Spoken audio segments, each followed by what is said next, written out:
L-Akkademja tal-Liġi Ewropea ERA f'kollaborazzjoni mal-Kumitat tal-Istudji Ġudizzjarji ta' Malta laqgħu f'Malta professjonisti legali għal diskussjoni dwar sfidi kruċjali li jvarjaw mill-intelligenza artifiċjali sal-kumplessità tal-kriminalità online.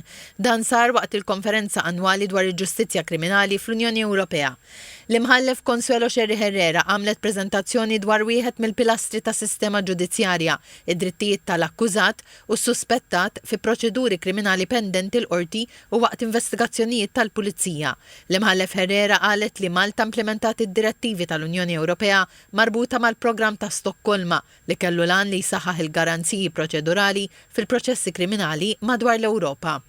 Ngħid li llum il-ġurnata dawn id-direttivi sitta li huma kollha ġew trasposti fil-liġijiet tagħna kriminali qed jiġu mħaddma mill-qrati tagħna u hemm ħafna riflessjonijiet fis-sentenzi li qed nagħtaw mill-qorti fejn qed nabbraċċjaw it-tagħlim li qed jingħata mill-sentenzi tal-Qorti Ewropea tad-Drittijiet Fundamentali tal-Bniedem u kif rajt mill-udjenza li kellna huma stess aċċettaw illi trasposizzjoni li saret fil-liġi tagħna saret waħda tajba u li llum il-ġurnata wkoll l-Ewropa hija kuntenta b'dak kollu li għamilna f'dan il-qasam.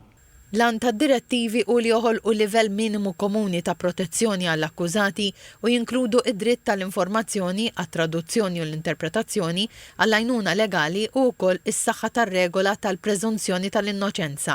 L-imħallef Consuelo Xerri Herrera enfasizzat l-importanza li d-direttivi jiġu applikati b'mod uniformi f'kull stat membru. Komplet tajt li f'unjoni fejn il-proċeduri kriminali spiss jaqsmu frontieri, in-nuqqas ta' konsistenza jista' jnaqqas il-fiduċja fis-sistema ġudizzjarja Ewropea u jżid ir-riskju ta' trattament inġust.